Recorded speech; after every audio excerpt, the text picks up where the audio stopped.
الحمد لله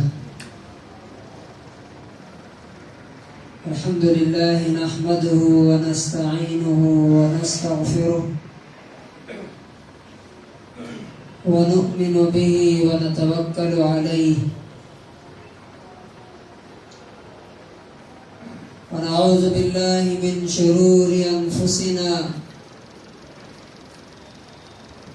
ومن سيئات أعمالنا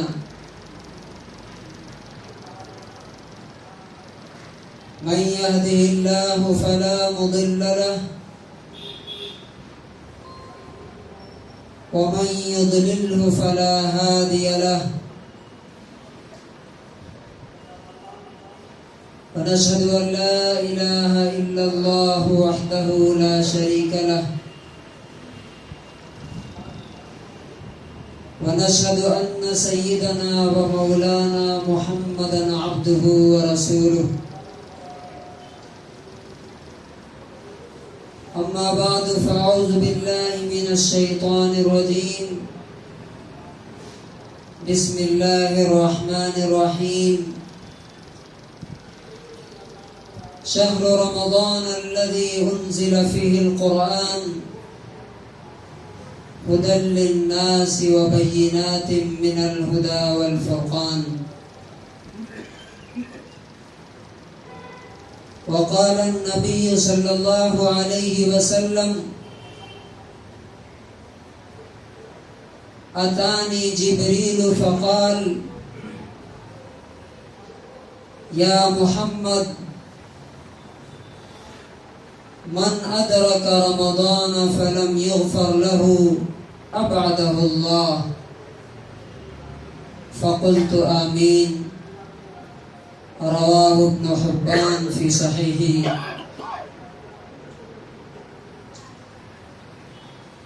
حضرات گرامی، دنیا میں ہمیں جو زندگی ملی ہے وہ ایک خاص مقصد کے لیے عطا کی گئی ہے. جو ہمیں زندگی ملی ہے اس زندگی کے سانس تک گنے جا رہے ہیں. جو زندگی آپ کو عطا ہوئی ہے اس زندگی کا ایک لمٹ ہے، اس لمٹ پہ وہ ختم ہو جائے گی. لیکن جو زندگی کا مقصد ہے وہ لازوال ہے، ختم ہونے والا نہیں ہے. اگر اس مقصد کو پورا کیا گیا تو اس کا جو رزلٹ آنے والا ہے وہ رزلٹ بھی دائمی اور ہمیشہ ہمیش کے لیے ہوگا. اور اگر وہ مقصد پورا نہیں کیا گیا، وہ پرپس پورا نہیں ہوا، تو بھی جو اس کا رزلٹ ہے، جو اس کا نتیجہ ہے، وہ بھی ہمیشہ ہمیش کے لیے دائمی اور ابدی ہوگا. اس کی مثال آپ سمجھ سکتے ہیں.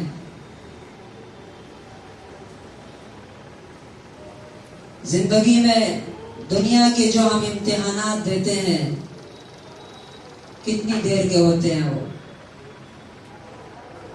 3 گھنٹے کے ایگزام ہوتے ہیں،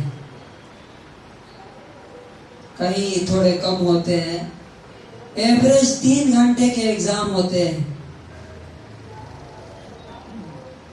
لیکن اگر وہ 3 گھنٹے کے ایگزام میں آپ پاس ہو گئے تو اس کا رزلٹ پورے 60 اور 70 سال 100 سال کی زندگی پر پڑتے ہیں. اور اگر وہ 3 گھنٹے ناکام ہو گئے،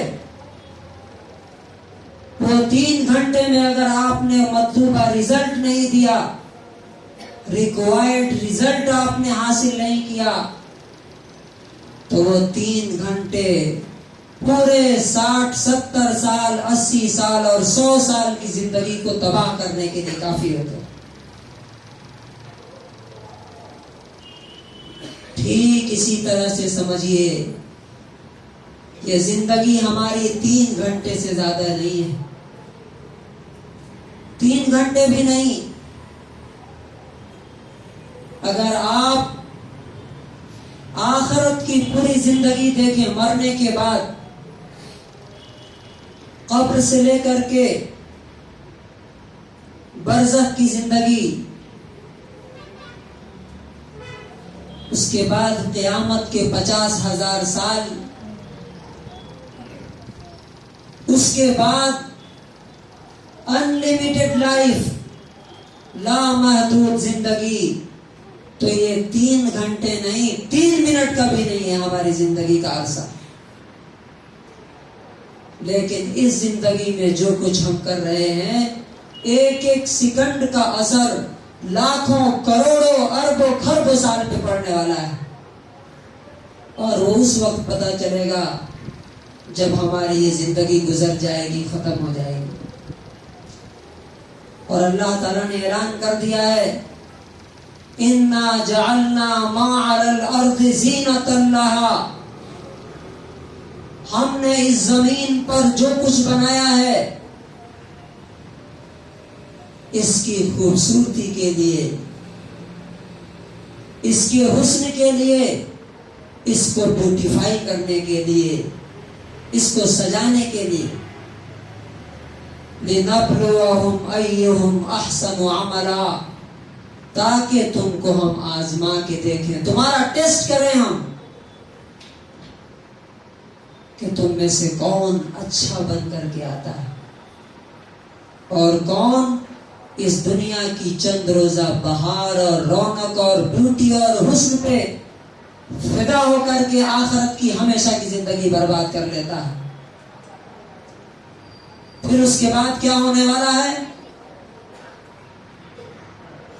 وَإِنَّا لَجَاعِلُونَ مَا عَلَيْهَا صَعِيدًا جُرُزًا، اس دنیا کی تمام چیزوں کو مٹا کر کے اس کو چٹیل اور فلیٹ میدان میں بدلنے والے ہیں، اور اس پر تم سب کو ہم جمع کریں گے. حضرات گرامی، اس زندگی، چونکہ یہ پوری زندگی امتحان ہے، اس لیے ہر وقت ہر لمحہ ہماری زندگی میں کوئی نہ کوئی چیز، اللہ کا کوئی حکم، اللہ کا کوئی فیصلہ ایسا آتا ہے جو ہمارا ٹیسٹ کرتا ہے کہ یہ بندہ ہمارے اس حکم میں، اس عمل میں کتنا % کامیاب ہوا. جیسے ہمارے سامنے رمضان کا مہینہ آ رہا ہے. رمضان کا مہینہ اصل میں ہے کیا، پہلے یہ سمجھ لیجیے.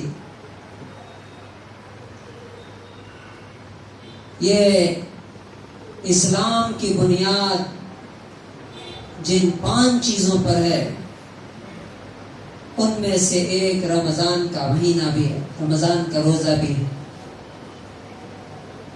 اللہ تبارک و تعالیٰ نے اس کو فرض کیا ہے. اور اس رمضان کی فضیلت کیوں ہے؟ اللہ تعالیٰ نے سورہ نمبر 2 آیت نمبر 185 میں فرمایا، شہر رمضان الذی انزل فیہ القرآن، رمضان کا مہینہ وہ مہینہ ہے جس میں قرآن اتارا گیا. قرآن اتارا گیا. اب یہ قرآن اتارا گیا کون سی بڑی بات ہے؟ یہ اس کو سمجھنے کے لیے تھوڑا سا پیچھے جائیں گے ہم. اگر اس چیز کو ہم سمجھ لیں گے تو ہم اس زندگی کے امتحان میں کامیاب ہو سکتے ہیں. آپ کو معلوم ہے کہ ہم اس دنیا کے مخلوق نہیں ہیں. اللہ تبارک و تعالیٰ نے آدم علیہ السلام کو بنانے کے بعد کہاں رکھا تھا؟ جنت کے اندر. اور اللہ تبارک و تعالیٰ نے ان کو حکم فرمایا تھا، اور وہ کیا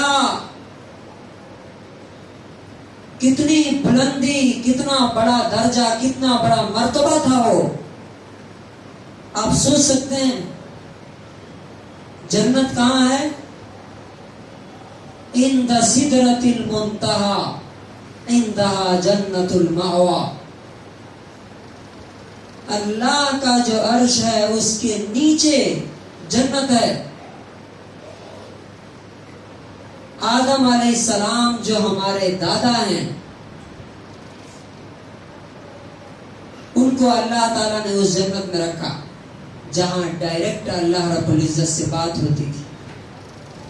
کیا کوئی اس بلندی اور اس عزت کا، اس رسپیکٹ کا تصور کر سکتا ہے کہ اللہ رب العزت ڈائریکٹ بات کر رہا ہے؟ اسکن انت وزوجک الجنہ، تم اور تمہاری بیوی دونوں جنت میں رہو.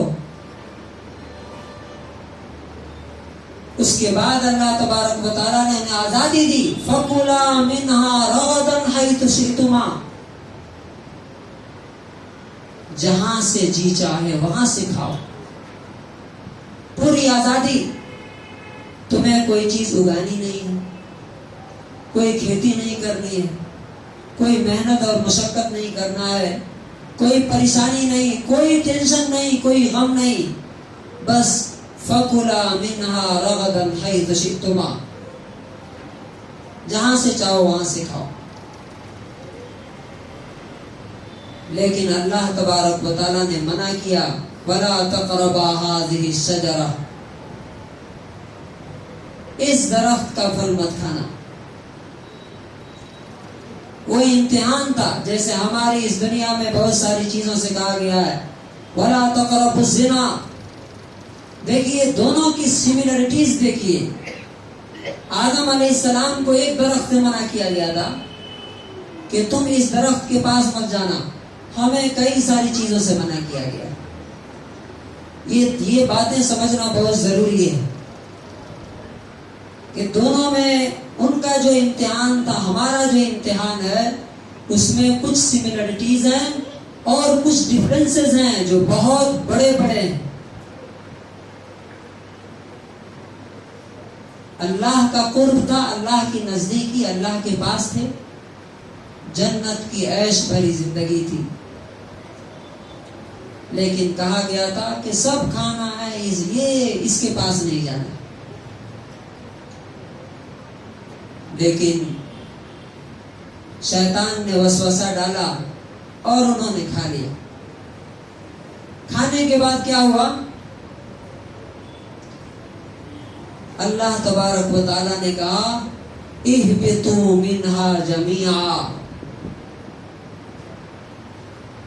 تم سب کے سب، یعنی تم بھی، تمہاری بیوی بھی اور ابلیس بھی، تینوں کے تینوں یہاں سے اتر جاؤ، اب زمین پر جاؤ. سوچئے ذرا، غور کیجئے. جو لوگ سو رہے ہیں وہ ذرا اوپر دیکھیں.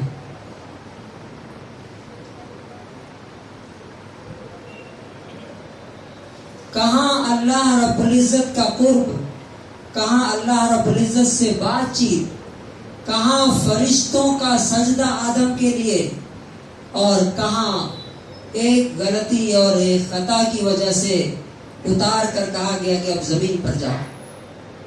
کہاں ساتوں آسمان کی بلندی اور کہاں زمین اتار دیا گیا، نیچے اتار دیا گیا. اس لیے کہ جو کنڈیشن، جو ٹرمز اینڈ کنڈیشنز تھے ان کے خلاف ہوا. وہاں پر اللہ تبارک و تعالیٰ نے آدم علیہ السلام سے زمین پر اتارتے ہوئے کہا تھا فَإِمَّا يَأْتِيَنَّكُم مِّنِّي هُدًى فَمَن تَبِعَ هُدَايَ فَلَا خَوْفٌ عَلَيْهِمْ وَلَا هُمْ يَحْزَنُونَ. کہ جنت سے اب نیچے چلے آئے، لیکن تمہارے لیے ایک چانس ہے، گولڈن چانس ہے. وہ کیا ہے؟ پھر واپس جا سکتے ہو وہاں پہ جہاں سے آئے ہو، وہاں دوبارہ جا سکتے ہو. کنڈیشن کیا ہے؟ فَإِمَّا يَأْتِيَنَّكُم مِّنِّي هُدًى، میرا جو گائیڈنس، جو ہدایت میری تمہارے پاس آئے گی، اس کو جو فالو کرے گا، اس کو جو مانے گا، اس پہ چل کر کے آئے گا، فَلَا خَوْفٌ عَلَيْهِمْ وَلَا هُمْ يَحْزَنُونَ، پھر سے جنت کی وہ زندگی اسے دی جائے گی کہ جہاں نہ کوئی رنج ہوگا، نہ کوئی غم ہوگا، نہ کوئی ٹینشن ہوگا۔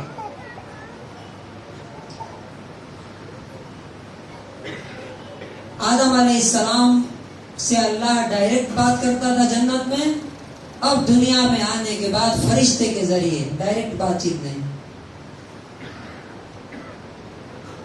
ہدایتیں آتی گئی، صدیاں پہ صدیاں گزرتی گئی، سینچریز گزر گئے، آخری اور فائنل ہدایت نامہ قرآن کریم کی شکل میں ہمارے سامنے آ گیا۔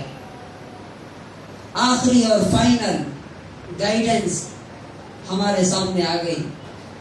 وہ کس مہینے میں آئی؟ شہر رمضان الذی انزل فیہ القرآن، رمضان کا مہینہ وہ مہینہ ہے جس میں قرآن کریم اتارا گیا۔ اب دیکھیے ہم کہاں سے آئے؟ جنت سے آئے، زمین پر آئے۔ اب وہاں جانے کے لیے کوئی سیڑھی نہیں، کوئی لیڈر نہیں، کوئی اسٹیئرس نہیں ہے۔ اب دیکھتے ہیں کہیں یہاں سیڑھی لگی ہوئی آسمان پہ پہنچنے کے لیے، دوبارہ وہاں پہنچنے کے لیے اللہ تبارک و تعالیٰ نے وہیں سے ایک رسی لٹکائی ہے جو قرآن کریم ہے، جس کو حدیث میں کہا گیا ہے القرآن هو حبل اللہ الممدود من السماء الى الارض، قرآن اللہ کی رسی ہے جو آسمان سے زمین تک تنی ہوئی ہے۔ اور کہا وَاعْتَصِمُوا بِحَبْلِ اللَّهِ جَمِيعًا، اے لوگو تم سب مل کر کے اللہ کی اس رسی کو پکڑ لو، اگر اس رسی کو پکڑو گے تو تم جس جنت سے اتارے گئے ہو اس زمین پر، یہ رسی تم کو پھر سے وہاں پہنچا دے گی۔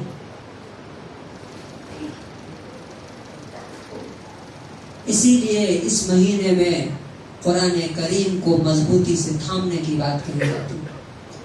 لیکن دونوں میں ایک فرق کیا ہے؟ اب یہاں پہ ذرا آپ کو غور کرنے کی ضرورت ہے، یہ بات سمجھنے کی ضرورت ہے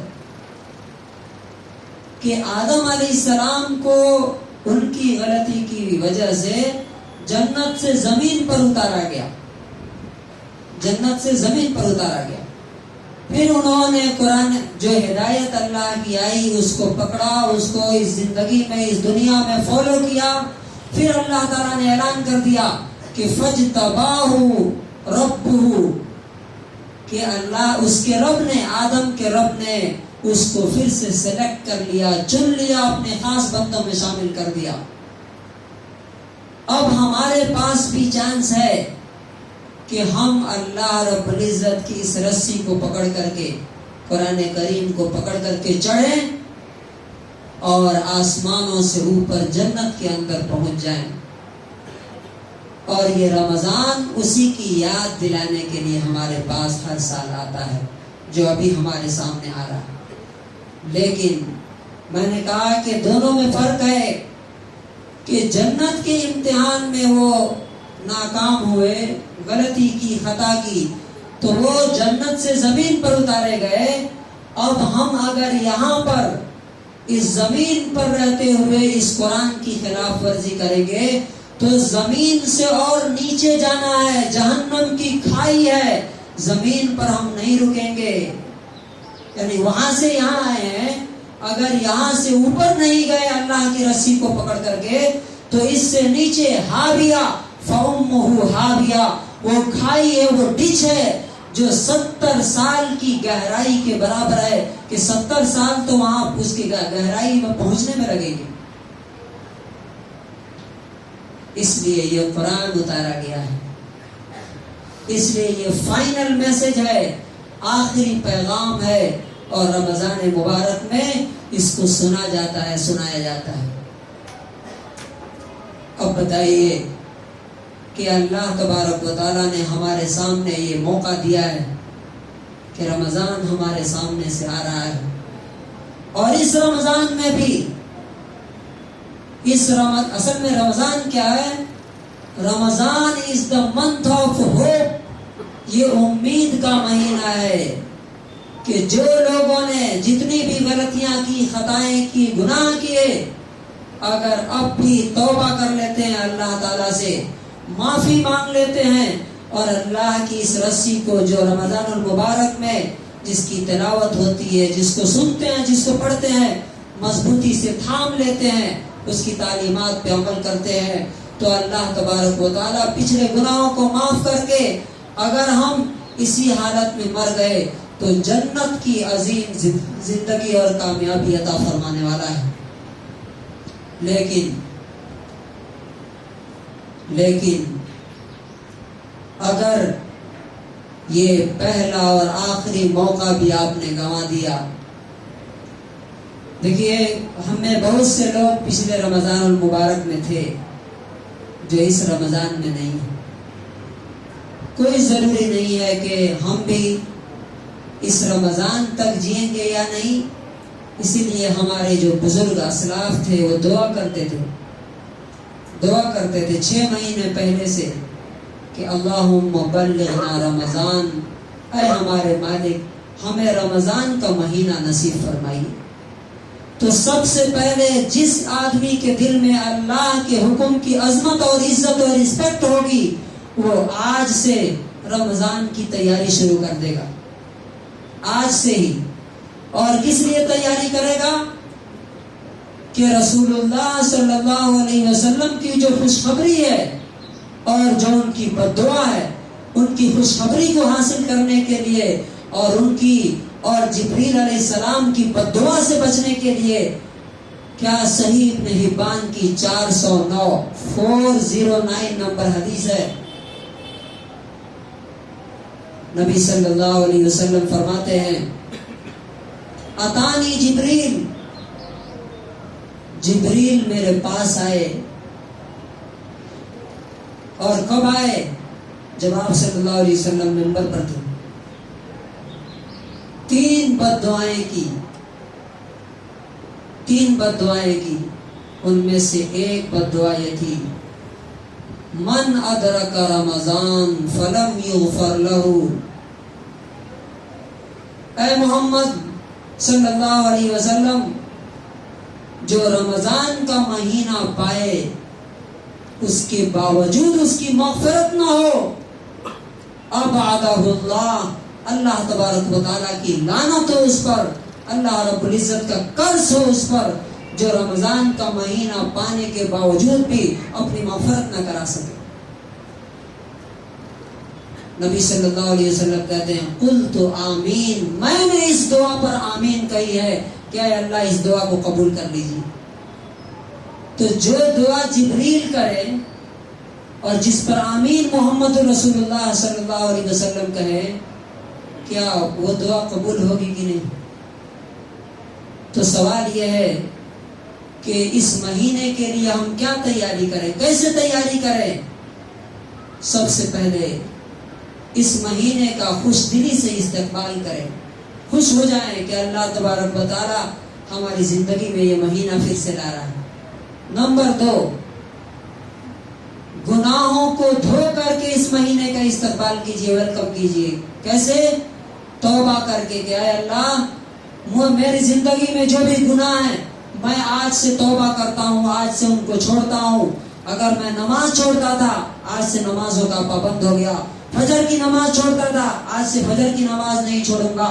اے اللہ جو بھی گناہ میری زندگی میں تھے آج سے میں ان کو چھوڑتا ہوں، توبہ کرتا ہوں، اور یہ رمضان کا جو مہینہ آ رہا ہے تو اس میں میری مغفرت فرما دے، اس لیے کہ اگر تو نے اس میں میری مغفرت نہیں فرمائی تو جبریل کی بددعا اور رسول اللہ صلی اللہ علیہ وسلم کی آمین میرے اوپر پڑے گی، پھر میں کہیں کا نہیں رہوں گا، تباہ و برباد ہو جاؤں گا۔ اور مغفرت کیا چیز ہے میرے بزرگوں، معلوم آپ کو؟ مغفرت کیا چیز ہے؟ مغفرت جو ہے نا بہت سے لوگوں کو سمجھ میں نہیں آتا، بلکہ اکثریت کو پتہ ہی نہیں کہ مغفرت کیا ہے۔ مغفرت وہ ہے جو آج سمجھیے کہ تھوڑی سی محنت میں مل رہی ہے، اگر اسی حال میں موت آ گئی اور قیامت میں پہنچ گئے تو پوری زمین بھر سونا بھی اگر اللہ کو دیں گے نا، پوری زمین بھر کے سونا، اتنا ہی نہیں، اپنے بچوں کو، اپنی بیوی کو، اپنے گھر والوں کو، اپنے خاندان کو اور پوری دنیا کو بولیں گے اللہ تعالیٰ سب لے لیجئے اور مجھے معاف کر دیجئے، میری مغفرت فرما دیجئے، تو لن یتقبل، وہ قبول نہیں کیا جائے گا، جہنم میں جانا ہی پڑے گا۔ یہ ہے مغفرت کی قیمت۔ مغفرت کی قیمت ابھی معلوم نہیں ہو رہی ہے، یہ مرنے کے بعد معلوم ہو، چونکہ جو چیز انسان کو ہر چیز کی قیمت ہر وقت معلوم نہیں ہوتی ہے، جب وہ سامنے آتی ہے تب پتہ چلتا ہے کہ وہ یہ اتنی قیمتی چیز تھی۔ اس لیے آئیے ہم آج سے ہی اس رمضان کے مہینے کی تیاریاں کریں، خوش دلی کے ساتھ اس کا استقبال کریں، گناہوں سے توبہ کر کے اس کا استقبال کریں، جو بھی شاپنگ وغیرہ کرنی ہے رمضان سے پہلے کر لیں، اور اللہ رب العزت سے دعا کریں کہ پروردگار عالم اس مہینے میں مجھے صحت اور عافیت دیجیے، اس مہینے میں میری مصروفیات کم کر دیجیے، اس مہینے میں تمام بیماریوں سے محفوظ رکھیے، تاکہ ہم آپ کی عبادت کر کے، آپ کو خوش کر کے مغفرت اور جنت حاصل کر سکیں، اور اللہ رب العزت کے کلام کو سن کر کے اور پڑھ کر کے اور اس کی رسی کو مضبوطی سے تھام کر کے ہم وہ جنت حاصل کر لیں جہاں سے ہم اس زمین پر آئے ہیں۔ اللہ تبارک و تعالی ہمیں اس رمضان کا حق ادا کرنے کی توفیق نصیب فرمائے، اور اس کی کتاب کو مضبوطی سے تھامنے، اس کو سمجھنے اور اس پر عمل کرنے کی توفیق نصیب فرمائے۔ بارک اللہ لنا ولکم فی القرآن العظیم۔